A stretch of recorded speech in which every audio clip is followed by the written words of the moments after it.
to be in Canada. Enye jijobena mavaka Canada le India. I'm excited we're here today. Mokpo jijobena la fia egbe. We'll hear the word of God and see the wonders of God. So kaka India ka Canada kemiele nyasemto. We're starting tonight. Efia ya miele gomo jemlo. People, teenagers and young adults. Eye so review Together. okata popolo du Everyone from zero to hero. alebe mia so bolo nyenyeme ava ya magame Great time together. alebe mia wo eyi nyon chido Come together. esimi ba fofua We're talking about Christ. yele nu fon kore Kristo nchi This is pre-Christmas celebration. ela bena yenya zanru don kona Christmas aro poru bazan Celebrate Christ. ni va mia du Kristo pazan As you look at that word Christmas, na me le nkure nyati ma se oglobe Kristo Christmas a ntia Kristo le me M-A-S. Ma- Tonight I pick up that M. egbeade mia so mo ikale nyama me Tomorrow I pick up the A. eto amaso ayele me And then on Sunday I pick up the S. kosira gwa Tonight maso we're sekele looking me at Christ. egbe amira kpo Kristo Let's have a word of prayer. mina mi adogbera Father, fofo we're gathered before you. mi fofo nko me God of love, lono po mawu God of mercy, mbla popo po mawu power, nsebe mawu that will touch ye everyone's dogbera life benari in the right na direction kasi tonight in amesia va Jesus' gbe name. le nono mo njo to fi ale Yesu ban kome Showers of blessing ya ira pe agbososo la gbesi agbeme the woman, the boy, the girl, everyone. nyonuvi untu nyonu amesia me So listening online. bla mesio kata le kamele mian kosem Flow of the blessing of God upon everyone. dogbera bena nukunu ane sogbo wa dudura amesia ba gbeme apoto mi da pe na o Jesus' name, le Yesu ponko me yemi dogbera le and let everybody shout amesia me ne dogli globena amen tonight. cheya We're looking at the expected Christ. nyele nu fonto Kristo si wole mokpon nangchi Desire. nsan si ke oji The expected Christ. Kristo si wole Desire. Kristo si wole mokpon na si nye miape Messia Expect. mokpokpo ya Expectation. mokpokpo A desire to see. didibe ya kpo e A desire for something higher, something greater than you are. didina nu ikenyo nu ikoko wu nu ilasi o Actually, it begins with the story of mankind. nyanto anyibena amegbeto fun ya bom tinya bo gomo jeje Created the whole universe. mawu wo khekhe akata He created the heavens and the earth. ewo difo kple anyigba Then after creating everything for the good of man, he created man. esi owo nu kata khena amegbeto po nyona mlebala ewo amegbeto Male and female. eye atupla si ye wo ŋutsu kple nyɔnu And he blessed them. eye wòyra wo Everywhere God is present, afi sia afi si ke Mawu le la always brings blessing. ehena yayra va afi me kokoko We are all his creatures. mi katã mienye eƒe nuwɔwɔwo Blessing upon everyone. eye eƒe yayra le ame sia ame dzi And he gave them all the good things they could ever expect. eye nu nyui siwo katã wole mɔ kpɔm na etsɔe na wo But he gave them a commandment. gake ede se na wo He said, have dominion. ebena mi ɖu dzi He said, subdue the earth. ebe mi kpatsɛ na anyigbadzinuwo Multiply ebe mi dzi ɖe dzi and fill the earth with people like you. bena Creatures of God, good in the sight of God. bena miayɔ anyigba la dzi fũu kple ame siwo mienya enyo le Mawu ƒe ŋkume Fellowship. Mawu wɔ wo bena nua nɔ hadede me Created you for fellowship. abe leke wowɔ hã be la nɔ hadede me ne You might have known the story. ɖohi miedzesi nyadzɔdzɔa The world in which we live today is not like God created it originally. be xexe me mi le egbea mele abe ale si ke Mawu wɔ xexea me le gɔmedzedzea me ne o Came to the man Abosam va ŋutsu akple nyɔnua gbɔ. The devil tempted the woman and the man. Abosam va te nyɔnua kpɔ, ye wòte ŋutsua hã kpɔ. Surrendered. Eye wòɖu wo dzi. Eye Surrendered. wòɖu wo dzi. All the attributes and the good things the Heavenly Father had given them. Eye nu nyui atsekpakpa yi ke dziƒo fofoa sɔ de wo sia, exɔe le wo si. Of the woman and the action of the man, Le ŋutsua kple nyɔnua be nuwɔwɔ ta, the world is lost. xexea bu. Lost in sin, Xexea bu le nu vɔ̃ me. in evil. Xexea bu tsi vɔ̃wɔwɔ me. God high, Mawu yi ke le dzi, and the man low. ŋutsu kple nyɔnua wole gɔme. We needed somebody that will bring us back to the original position, original creation, original blessing of God. Míhiã ame ɖe si ke la va kplɔ mí yi ɖoƒe yi ke wowɔ mí le gɔmedzedzea me. Afi si woda mí ɖo le gɔmedzedzea me, ame ɖewo la va kplɔ mí yi. Enu me wɔe bena Kristo va va. Remember, Ɖo ŋku lo, came Kristo va va. so that he can return humanity back to God's desire and God's blessing and God's goodness in his fullness. Kristo va va bena wòagbogbo akplɔ amegbɔtɔ ayi ɖe Mawu ƒe afi wòde ɖoa, Mawu ƒe blibo dedea me. And he came as the Messiah. Eye Kristo va abe Messia ene. There are two people I'm going to show you Ame ame eve ŋkume matsɔ afia mi. that Christ revealed himself to as the Messiah. Ame siwo Kristo ɖe eɖokui fia abe Messia ene. The first one, a woman. Ame gbãtɔe nyɔnue. Humanity lost out through the woman. Amegbetɔ ƒome katã bu le nyɔnu be nuwɔwɔ ta. The Messiah came. Gake Messia va va. He can reveal the Messiah himself to the woman. Ale bena wòaɖe Messia ŋutɔ afia nyɔnu. He also revealed himself to a man. Eɖe eɖokui fia amegbetɔ ŋutsu hã. The world, humanity was lost through the man. Elabena xexea katã bu to ŋutsu be nuwɔwɔ dzi. Lost, Ebu, become sinful, eva zu nu vɔ̃ wɔla. turned their backs to God Xexea me va trɔ megbe de Mawu. by the whole of humanity. Amegbetɔ ƒome katã be nuwɔwɔ yi ke. Restoration Eye ɖɔɖɔɖo. has to come to the man, to the woman. Ele be ɖɔɖɔɖo ne va na ŋutsua, ne va na nyɔnua. Representatives of the whole world. Wonye xexea katã be teƒenɔla. Now look at the woman Akpɔ nyɔnu ɖa. in John chapter 4, Yohanes ta nelia. from verse 25. Kpukpu la vatɔ. It talks, it says, the woman says unto him, Nyɔnua gblɔ nɛ bena, this was a woman nyɔnu ya lo. representing the pollution, the defilement, and the sinfulness of the whole world. Si ke nye xexea katã ƒe nu nyɔnu be nu vɔ̃ wɔ ƒe nɔnɔme. The woman said, Ye nyɔnua gblɔ nɛ bena, I have expectation. mɔkpɔkpɔ le asinye. I will have everything I need to have. Nu sia nu si hiãm la, mele xɔ ge. Says, I know that the Messiah cometh. Egblɔ bena, menyae bena Mesia si woyɔna Set my expectation, egbɔna. Ebena ɖi, nye mɔkpɔkpɔa, my desire, nye dzidzia, and the solution to all my problems, eye ɖo ŋuti na nye xaxawo katã. and my return and restoration back to God. Nye tɔtrɔ va Mawu gbɔa, Will come. a- I meet the Messiah. ava me nenye be medo go Mesia la. And so she said, Eya I know ta wògblɔ bena, Messiah is coming.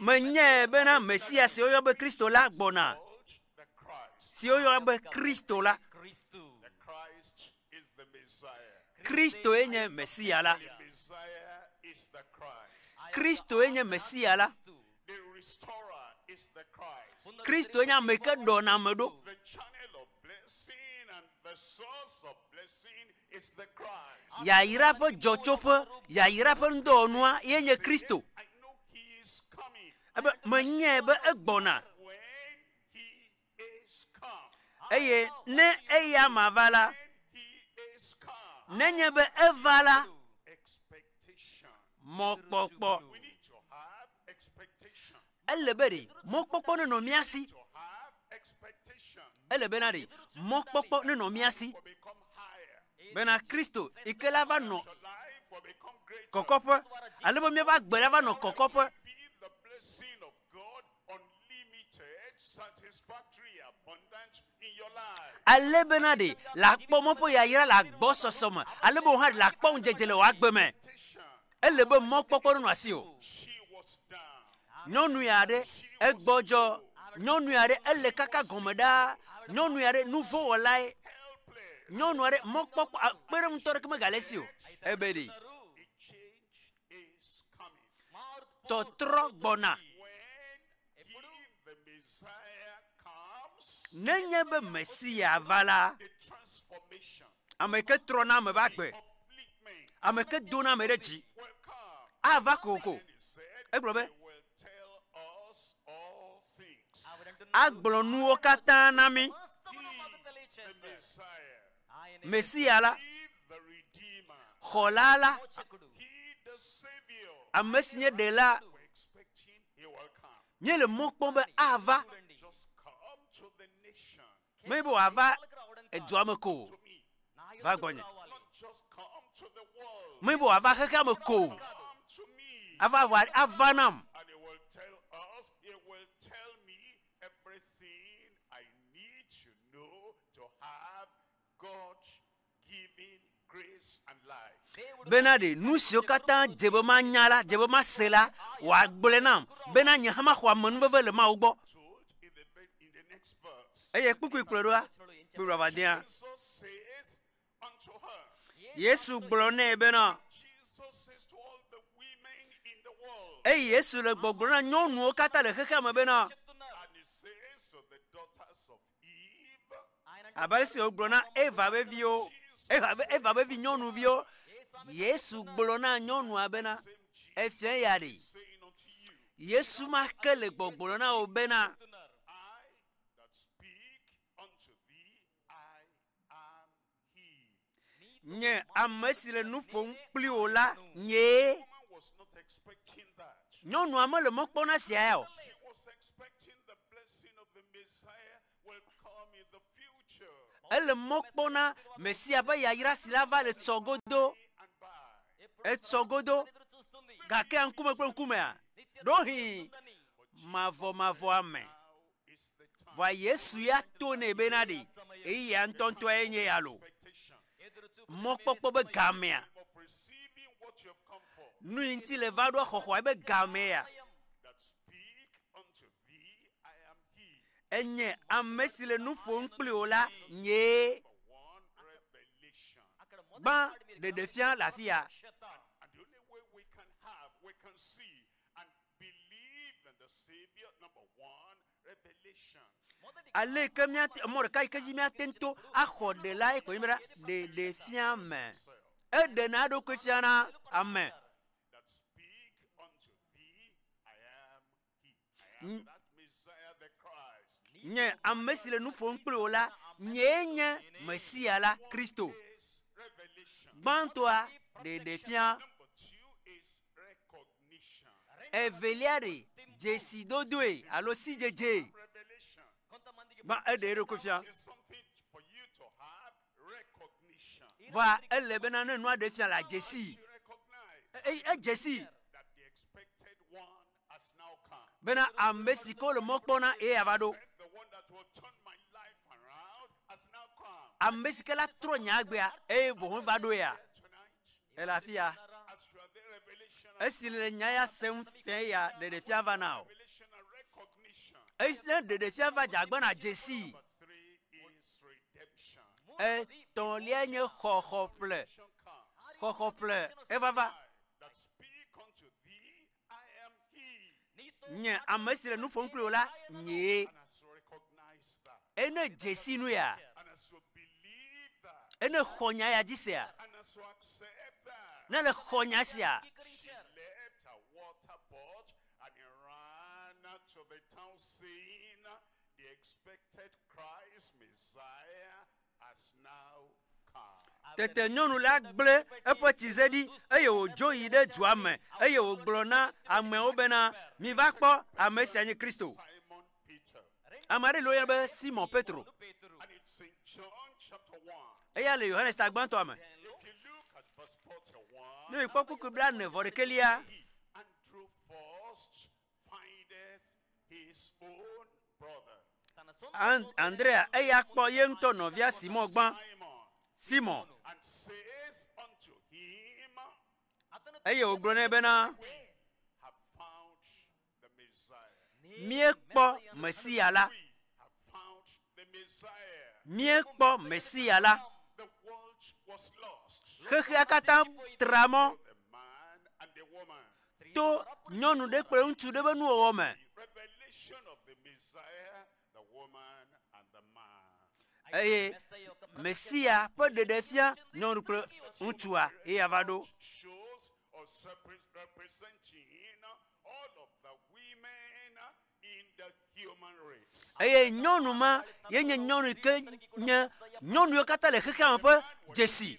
Now Peter represents all the men in the human race. Evia ŋutsu le fi ke nye Petroa ye hã nye ŋutsuwo katã le xexea me ƒe teƒe nɔla. We have found the Messiah, Míekpɔ Mesia la. which is being interpreted the Christ. Si gɔmee nye Kristo. Same revelation comes to the man and the woman. Ekpɔe ɖeɖefia ya va na ŋutsu kple nyɔnu sia. Messiah, Mesia he is Christ. ye nye Kristo. We have found him. Míekpɔe. Once again, there is revelation. Zi ɖeka kea ɖeɖefia ga le afia. Number two, there is recognition. Evelia ɖe woadze si. Three, there is redemption.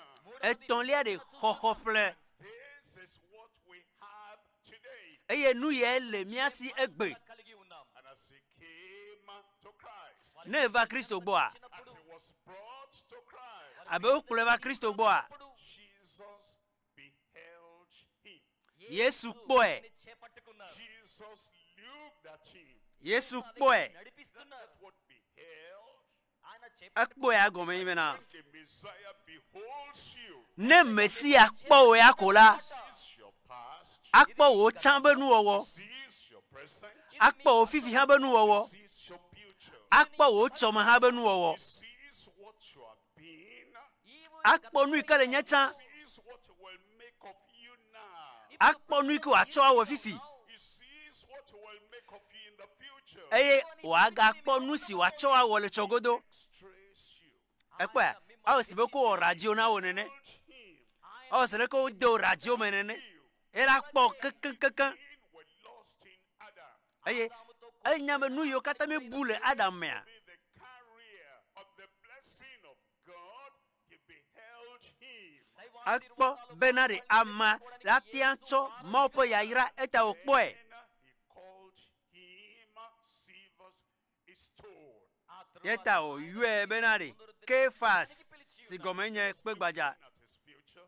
Ekpɔ ebe tsɔme. He looks at your future. Ele wo hã wò tsɔme kpɔm lo. At what you will become. Nu yi ke la va zua ekpɔe xoxo. As you have the revelation. Egbea ɖe ne ɖeɖefia ya su asi o. Today, as you understand and you recognize recognition, Egbe ɖe ne le do dzesi nu ya. and you know him as your Messiah, Edzesi abe wò ɖela wò Mesia ene. expecting to come, Ame yi ke mie le mɔ kpɔna be ele vava gea. give him into your heart, into your life. Eye le xɔ ɖe wò agbe me. Wò lãmea. Vision comes to you.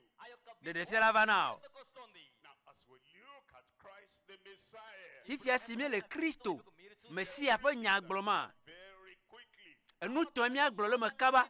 number one, Enu gbãtɔa prophecy. ye nye nyagblɔɖi. Number two is the purpose. Evelia taɖodzinu. Three is the power. Etɔ̃lia ŋusẽ. Number one is the prophecy.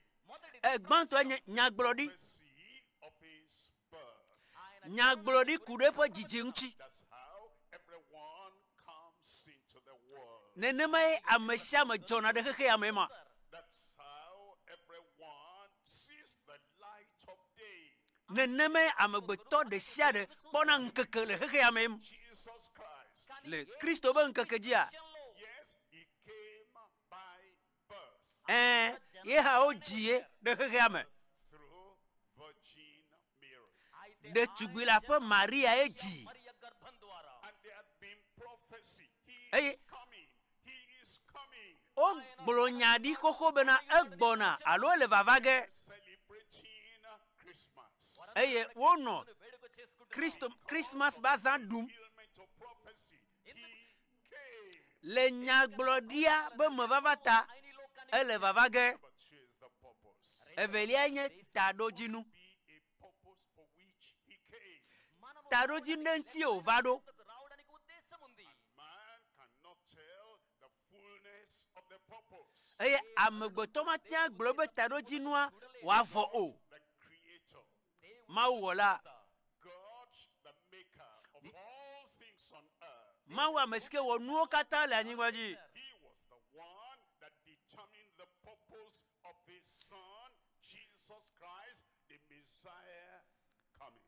ye deka kwedo tadojina via sikenye Messia pe vava The purpose of his birth. epe jijia pe tadojinu Many people, because they do not know the purpose of Christ's birth for them, amegedo menya Kristo pe vava be tadojina o say, I'm not interested. obo ma numa ma kanyo mo le vivire nam o You the purpose of water in your body, you'll not say, I'm not interested. ne de le nyanu ike ti wona na me be lamya magbo ti mo le vivire na yo If you know the purpose of the air you breathe, you'll not say, I'm not interested.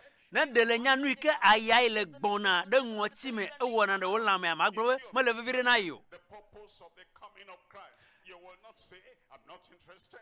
ne de le nya Kristo be vava be tadojinua magbo numa mo le be kayo The prophecy, nyaglodi the purpose, tadojinu power, nsan the power from his birth. nsan le pe jijia me Look at them one by one. nyakpo deka deka Number one is the prophecy of his birth. gbantoa nyaglodi kude pe jiji nchi Time will fail to read all the prophecy.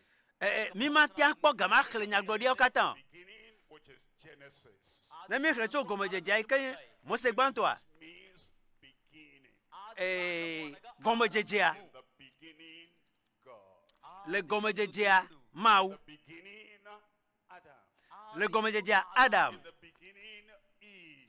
le gomeje jia Eva Beginning, lostness. le gomeje jia amegbeto be motatra Beginning, problem. le gomeje jia amegbeto be kuhe In separation from God. le gomeje jia amegbeto mara to mau gbo In the beginning, le gomeje jia was that at that beginning of time le eya pe gomeje jia mame that Adam and Eve lost out. eye Adam kple Eva obu It was at that beginning ele gomeje jia mame that the prophecy came ye nyaglodi ado that the seed of the woman, of the virgin, will bruise the head of the devil, and the devil will bruise his heel. It was from that beginning our Messiah was prophesied. He will come. gomeje jia ma ko gborobe na de nyonu ape jijimevio agban atane eye dan adu afokpoji ne gomeje jia ma ke ko gboro nyadi le kurenchi That prophecy kept on being repeated in various ways. nyaglodi sia ogboledi le govovo me Moses wrote about the prophecy. Mose nglonu kure nyaglodi yanchi David wrote about the prophecy. David nglonu kure nyaglodi yanchi Came. nyaglodi o kata He is coming. ogle He is coming. obenadi egbona ele vavage Created expectation in every heart. ewe benadi mokpokpo gere ji o kata me Heart tonight. eye o ha le o ji me fia ya There should be that expectation. ele be mokpokpo ya de na gere o ha ji o me And the reason for the birth of Christ, the Messiah. benadi o ji Messia la Messia tado jiru sinti o jiru ade ebe mokpokpo ro anomo Of the prophecies to you.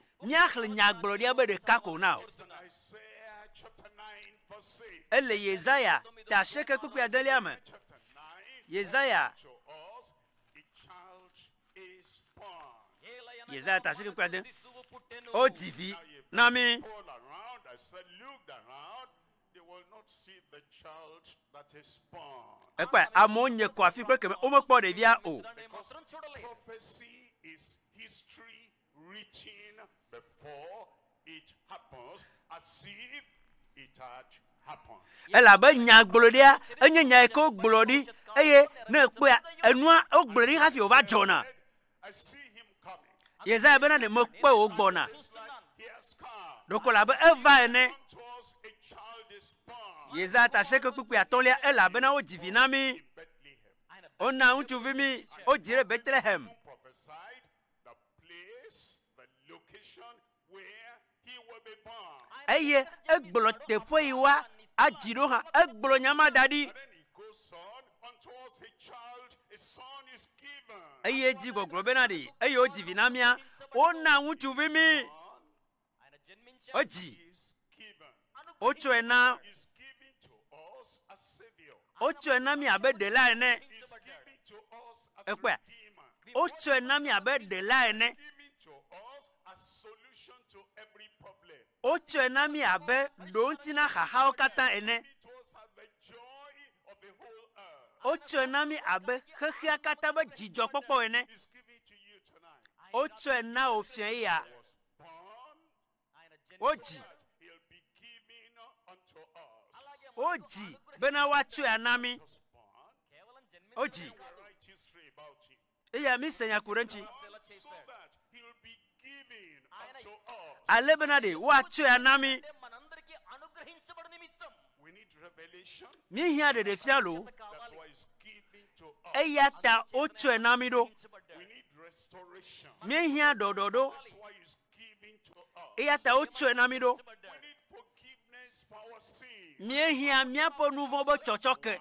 It's given to us. eya ta ocho enami do We need the joy of heaven coming upon our lives. mi hia difo be jijo ikelava miapa gbo me Given to us. eya ta ocho Kristo anami do Many people celebrate Christmas. amegero duna fwe alo Christmas Never meet the Messiah. gake o mo dogo Messia po gbede lo fa gbe me And the purpose of his birth o mo se po jiji abe taro jinu gomo po gbede o is given to us as our Savior. ocho enami abe mi adela ene Says the government shall be upon his shoulders. abe jidudu le abotane That when he's given to you, bena no ocho enawa give yourself to him. ne echo do kio na ya me a The government of your life, agbe apo jidudu a the rulership of your life, agbe apo jidudu a control of your life, nu ila kplo agbe wa and all the provision that you expect the government of the governor should provide for you. He becomes your immediate governor. eye nu yo kata le mokpo na la agbe a me a eya gbo wa tua na o ye va zu Your life, kplo la zon ezu agbe be kplo la family, ezu o fomi a kplo la government of your community eva zu o kom to be kplo la come upon a shoulder. eye jidudu le pa bota When that happens, e kaye nu majo he gives us some words concerning him. egbolo nyana mi kurenchi And he tells us that that is, this Messiah will be called Wonderful. eye ogbo benadi Messia la wa yu ebe nukunu Wonders begin to come to your life. ekwa nukunu je wa gbe wa va vo malo You recognize, ne le do jesi then you are redeemed. eye o ho flea This Messiah that comes Messia si va la had been woeful wa gbe ate gble va ifa because of sin.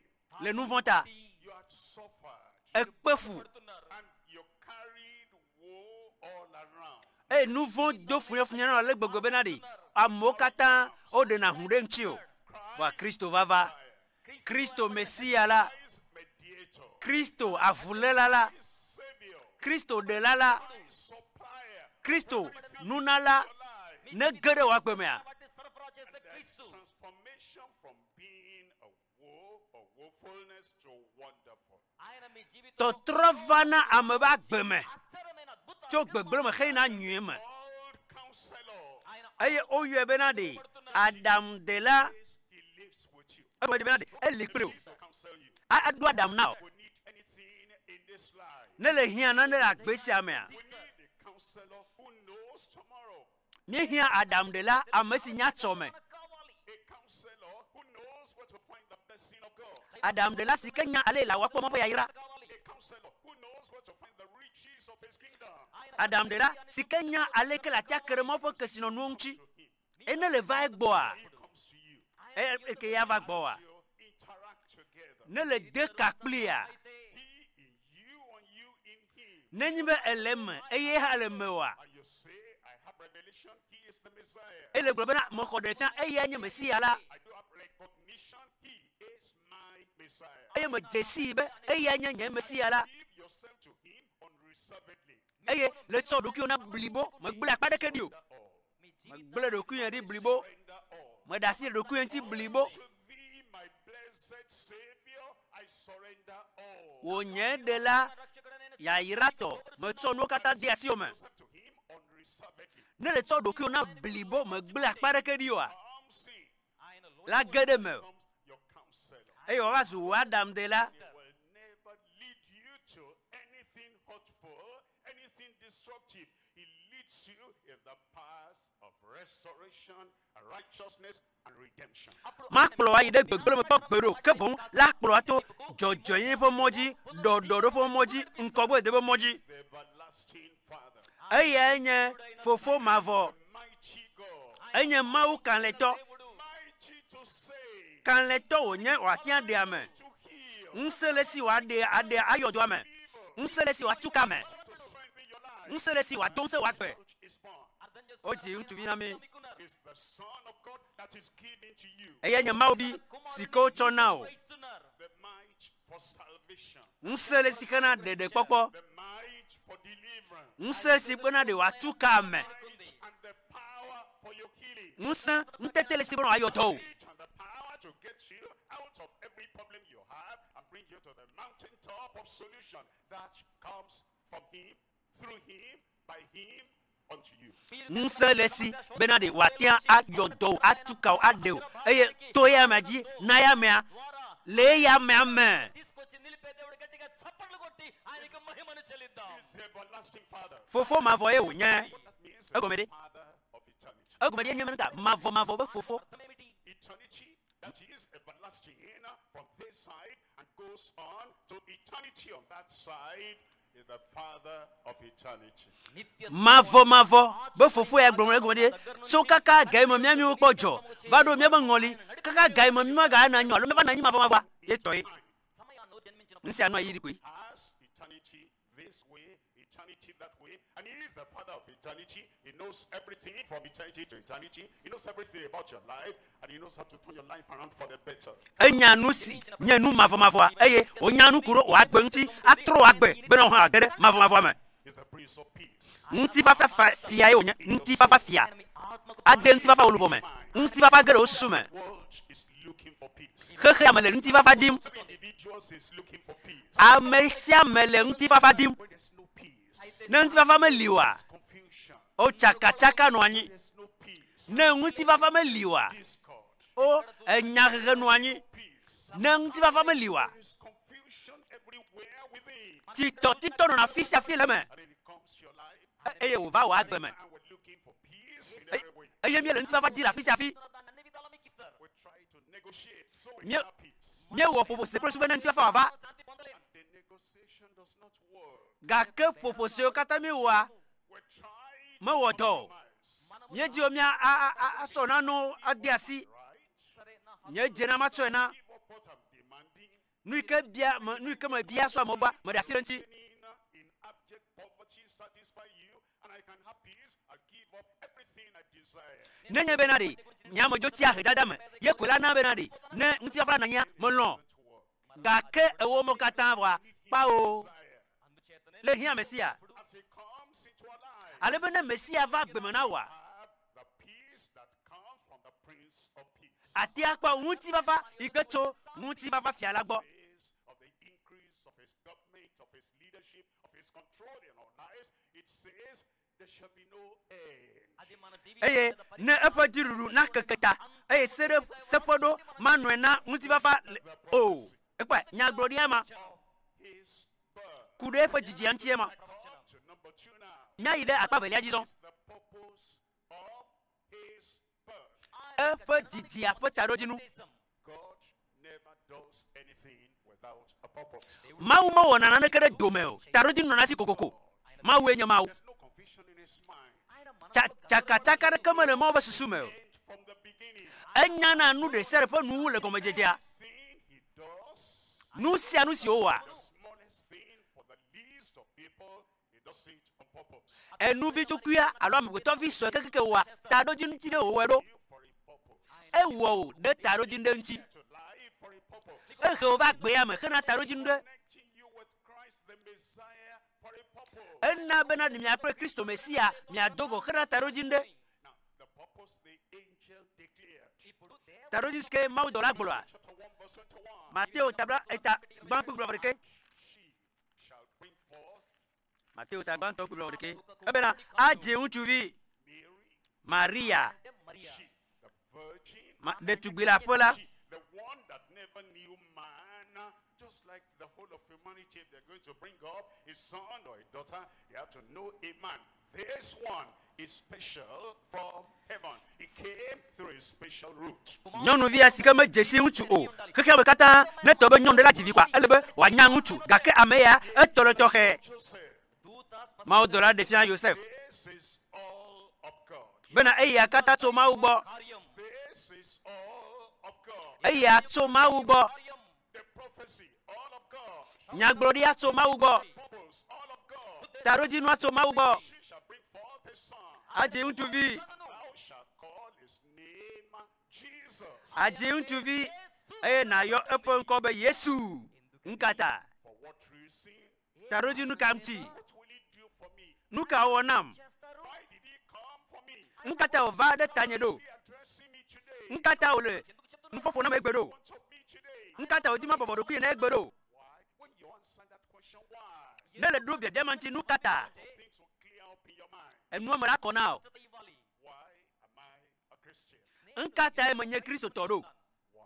nu kata Why do I believe on the Lord Jesus Christ? nu kata me xɔ aƒetɔ Yesu Kristo dzi se ɖo Why? nu kata I open my heart to the Lord to be my Savior. nu kata ma ʋu nye dzi na aƒetɔ la be wòanye nye ɖela nu kata Why am I here today? nu kata ye mele nya ya se be gbea ɖo I expect to be done, fulfilled in my life today as I have the Messiah revealed, recognized, redeeming my life. nu kata ye esi ke Messia si mele me kpɔm na age ɖe nye agbe me esi ke wòɖe ɖokui fia ye me dzesi ɖo nyakpɔ nu ta Look at the purpose. nyakpɔ tarodzinua It says, for he, the Messiah, the Christ, shall save his people from their sins. ebena ɖe elabena eya ye Messia la ɖe eƒe dukɔ la tso woƒe nu vɔ̃wo me Says, I'm a Christian already. ame ɖe bo be nya menye Kristo tɔvɔwo One of his people already. menye etɔ dometɔ ɖeka xoxo You still have to have the purpose fulfilled in your life. vɔ gake le be tarodzinua ne va me nɔ kokoko He shall save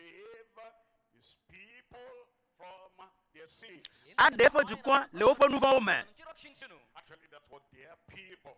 enya ŋutɔ ye eƒe dukɔa ɖe Creation. yenye eƒe amewɔwɔwo His offspring. eƒe nuwɔwɔwo His creatures. eƒe amewɔwɔwo You didn't create yourself. mewɔ ŋutɔ wɔ ɖokui o Your neighbor did not create himself. wò aƒelika mewɔ ɖokui o Friends and schoolmates did not create themselves. wò xɔlɔwo kple miaƒe sukuviwo wo ŋutɔ mewɔ wo ɖokui o Creatures. eƒe nuwɔwɔ ɖe nye People that came through his creative power. ame yiwo katã dzɔ to yeƒe amewɔwɔ ƒe ŋusẽ mea All the creatures, all the people, he shall save them from their sins. yeƒe nuwɔwɔ katã amewo katã eya la ɖewo le tso woƒe nu vɔ̃wo me Sin, he saves them from the consequence of sin.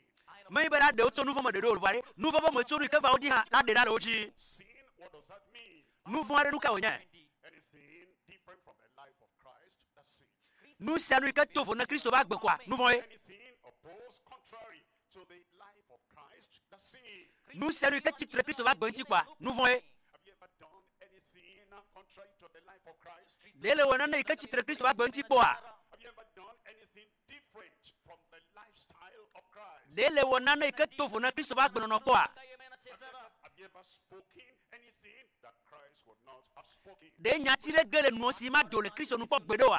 Have you had an attitude to your neighbor that Christ would not have done? Dele wonde duda wo apolika obo nu si togbe Kristo ma kwa gbedo a. Have you neglected God, which Christ will not have done? Dele wo makama le maunti nu ma togbe Kristo ma kwa gbedo a. That's the greatest commandment that God has given. Ese ganto kae maunami. Love the Lord your God with all your heart, with all your soul, with all your mind, and with all your strength. Yenya benade la lo mawu wo la kplo di blibo kplo lu kplo nse blibo. What Christ did. Nu ma e Kristo wo. He loved God E lo mawu with all his heart, prepo di blibo. with all his soul, Prepo lu blibo. with all his mind, Prepo sen blibo. all his strength. Prepo susu blibo. And he loved him every moment of his life. El no lepo agbapo gamade sia de meme. O hale wona ma awde Anything with you, nu sia nu si mewo. E yade for a day, nkekere habitually, e jeji to the life of Christ, that emi wonwa o tofu na Kristo be mti na kwa e yo na benu fon.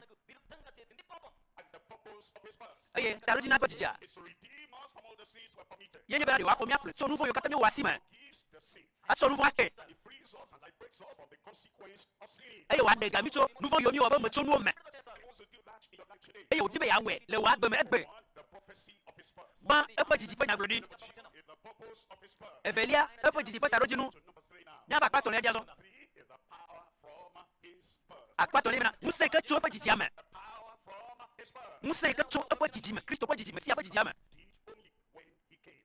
Me ke Kristo wo. Esi mo va ere kape. Mighty Savior. De la sesen elebo. Manifest that power to save. Elebo wa va e wa de musa ke de na ma fian. Healer. Doyola gan. He has to come here to manifest that. Elebo wa va ajo be na wa de go. That's why we're talking about the power of his birth. The power from his birth. Ye wo be me nu fon kure ye pajiji musa ke cho e pajiji ame. Comes to your life. Ene gere wa gbe me pe. When you open the door. Ne to be na wa on to lo futi o ba gbone. Him as Messiah Savior. E le ko de wo ti mi abe wo Messia de la ne a. Him as Messiah healer. E le ko abe Messia doyola ne a. Receive him as Christ the conqueror. E le ko abe Messia Kristo dirula ne a. Dwell in them. Abe na ma no wo me. Fight with them. Ma no wo me. I will stay with them. Ma no piwo. And as we pray at the end of this message, E le be da sia be nu ne bi do gbeda. Christ come. E do be Kristo va. Come ye today. Va menya egbe. Come ye to stay. Va menya na anu anyi. The joy of salvation fills your heart. E ye ho ko be jijo gere mo wa. He believes in me. La ko be ele me. O me jesi. Speaks to me. Ele po nam. He has come to transform Akpo be na di a eva to nya gbela. the power that is manifested. Ye be usia e dere ko. In Acts of the Apostles chapter 10, reading from verse 38. Do wo ta wo ku bi blato wo nyilia. Chapter 10, reading from verse 38. Do wo ta wo ku bi blato wo enyilia. Our Messiah, Yesu. Jesus, our Nya be Messia la. Yesu nya be Kristo la. the mediator, Yesu afulela. says how God anointed him. Yesu Nazareth la. Alesi mau siamine. Yesu Nazareth la. Holy Ghost Alesi. Alesi mau to boko ko la pre unse ke siamine. Jesus arch, immeasurable, unlimited portion of the Holy Ghost and power. Yesu ari boko ko ba mi si pre unse e so bo de ti e te ko. Present in his life, Boko le ba goma. prominent in his life, Unse le ba goma. eminent in his life. Ye nya me ke nu gbanto. Every day, Be sia gbe. from morning till evening, Cho ndi le fien. until he was crucified, Va se si me yo o kla so gamji. he was buried, Va se si mo di. and until he rose again by the power of the Holy Ghost. Va se si mo fo te so mo ko do pe boko ko unse. Anointed Jesus of Nazareth with the Holy Ghost and with power. Yesu Nazareth la. Alesi mau to boko pe unse ke sine. To save, Unse be wa di amen. power to deliver, Unse be wa tuka amen. to restore everyone to the original plan and purpose and blessing of God. Unse be na di wa tin awe be na amugo to de se wa da to de jo me sika mau duro le o me je amen. From sin, Unse be wa tuka mo to nu fo si me. to give us authority and dominion over all the wrong things in our lives. Unse wa to ni be na de mi atiadu enu barabara oji le me ba goma. Power over sin. Nya pa unse nu foji. Power over Satan. Nya pa unse satana ji. Because Satan knew how weak we were. E la be na satana nya le ke mi bojo tan. Took hold of our lives. Ye ta o patele me ba gbedo. He shook everything valuable out of our lives. Eye enu ke sinu kata me ba abosan fufu da kam. Wo be ni basu. Pere manon pere to manon sitawo. Christ has come. Wa Kristo baba. Anointed with the Holy Ghost and with power. Eye boko ko pe unse le ji. Satan is no match to our Savior. Eye satana me te nya pa de la nu o. When Christ comes, Ne Kristo ba. the Messiah comes, Ne Messia ba. the Savior comes, Ne de la ba. Satan will have to leave. Elle na satana be wa si. So he comes with power Ye wa be Kristo ba pe unse. that liberates from sin. Unse ke de aga mo to nu fo me. Power, E ba pe unse. power that subdues and conquers the power of Satan in your life. Unse kala du abosan mo se ti le wa goma. Power that heals every sickness. Un se que yona to le de sereda. The sin, he takes care of. Nu vo ya, e pona bo. Satan, he takes care of. Ne Satan ya, e pona bo. Sickness, he takes care of. Ne to le ya, Yesu pona bo. Power to remove suffering. Un se le si bo ade fu popoda. Suffering here on earth. Fu popoda ni ma ja ade da. Suffering there in the great beyond. Eye fu popoda ke ma vo vrama na nyere ko me ya, ade hada. Yesu. Your Savior tonight. Wo de la wo nye ya. Yesu. Your Messiah tonight. Wo Messia wo nye ya.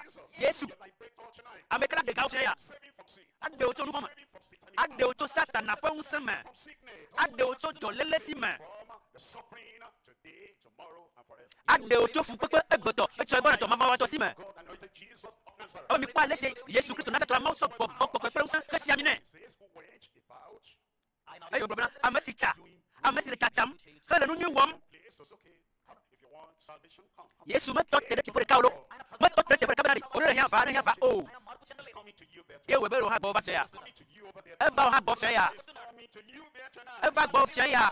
You went about Ele chacham. to the man, Yi mu bo. to the woman, Yi nyonu bo. to the boy. Ture yele de kaja bi bo. Ture tu beja bi bo. Yele de bi bo. De vi tu vi. De vi nyonu bi bo. First time in his life. Benari. Na me hana va Yesu bo si ban to le fa gbeme. And to the one who had been hearing of Jesus, but he didn't have the revelation of him being the Messiah. He comes to everyone. Wa me krese na ma unya bari. Mo nya to gbede benari Yesu Messia ora. Ele va bo we gbe ya. Hele nyu wom. Salvation is good. Doing good. Ho ho papa de nu nyu ele nyu wom. Deliverance is good. Doing good. Ka tu to de nu nyu Yesu le nyu wom. This is good. Doing good. Ato nu fu aka me de nu nyu ele nyu wom. Good. Doing good. Do yo yo anu nyu Yesu le nu nyu wom. Problem is good. He's doing Ana don ti wo kaka enu nyu Yesu le nu nyu wom. all the purpose of the devil. Ike wo agbera me so kata je abusan bulam ti. Ela bena ma wo lipi. God affirms what Christ is to everyone. Kristo do ko ni ke ma unya me samaji. God with him. Ma wo lipi. With him in plan. Le dodo me ma wo lipi. Him in purpose. Le taroji ma wo lipi. Him to bless you. Ma wo lipi bo ira o. When Jesus comes to you, Ene Yesu ba bo wa. he wants to do good in your life. E ti be ya wo mi le wa gbe me. The Heavenly Father said, I'm with you. He says, yes, do good to that person. Ne fo ti bo fa bra o me li kro be. Wo nyu na me ya. When you call upon him, Ene le yo ya. and you say, I need salvation. Ye le bro ma hia de papa. Restoration to the original blessing for man. Ma hia be na to ma ide ne ya yes kre do na to ko me ja me ya de. Transformation in my inner life. Ma hia be nyam me ba gbe to tro ye never. Jesus said, Father, I want to transform his life. I want to save him. I want to forgive him. God says, yes, I am with you all the way through. E Yesu bro ni fo fo me ji ma tro ba ko. Me ji ma tro do yi. Bi ke do yam. Yesu be ma wo la tro be me li pli o. There is your privilege. No nya de di. Go me ko nyina o. Of your heart. Be na fo ji.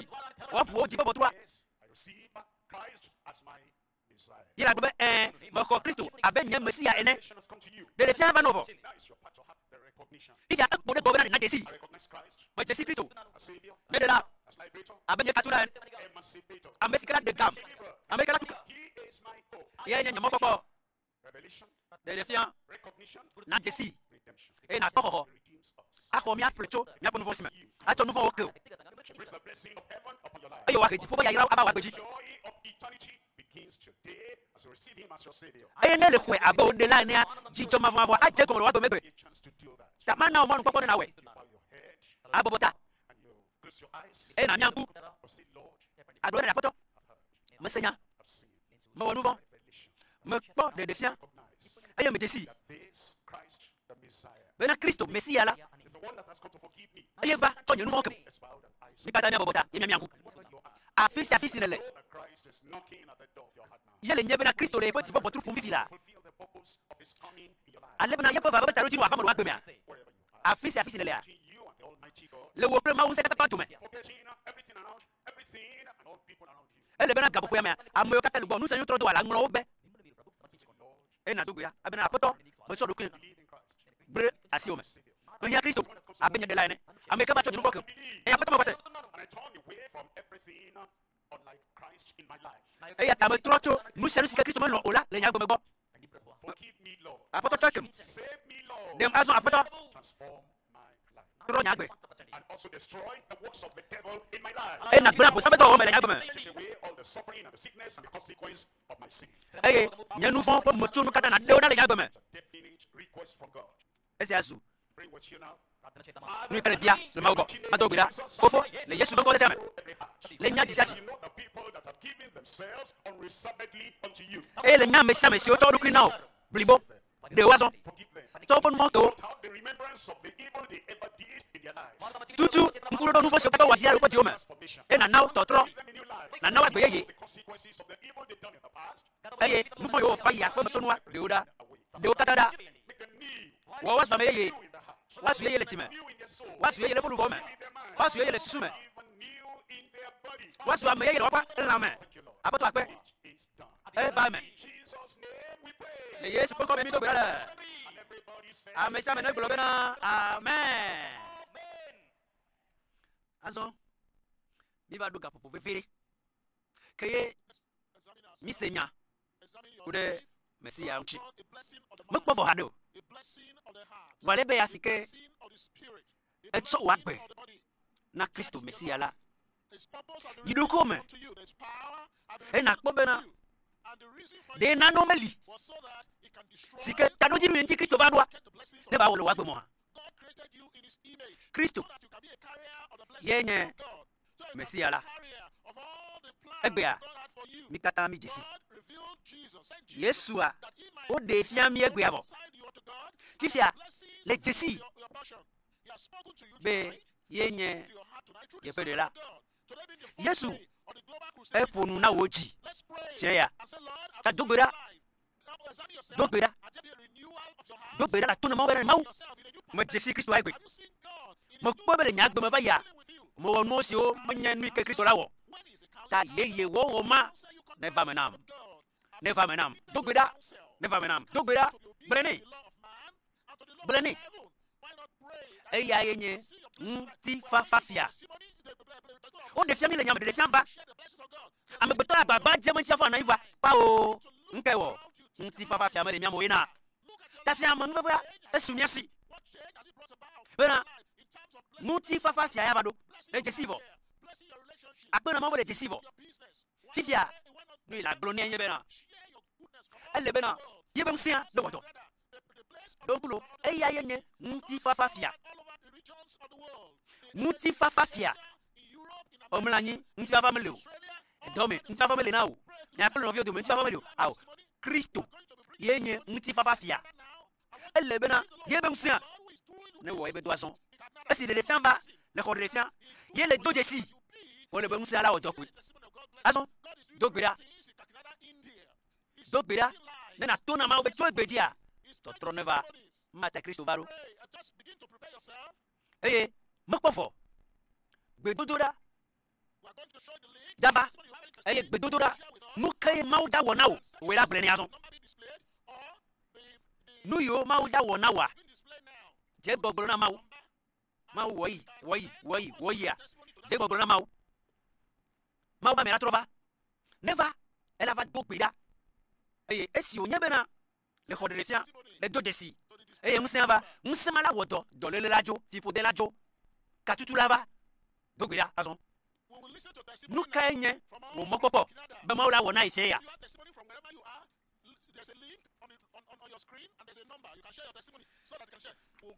nenye bena mau kasio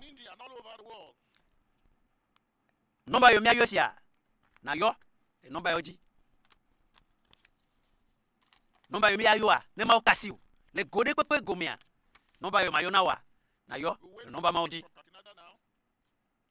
ne mau nato Praise the Lord, the exalted Christ. Nomba yo na yo a 96 32 98 95 allo 93 04 38 38 96 32 98 95 93 04 38 38.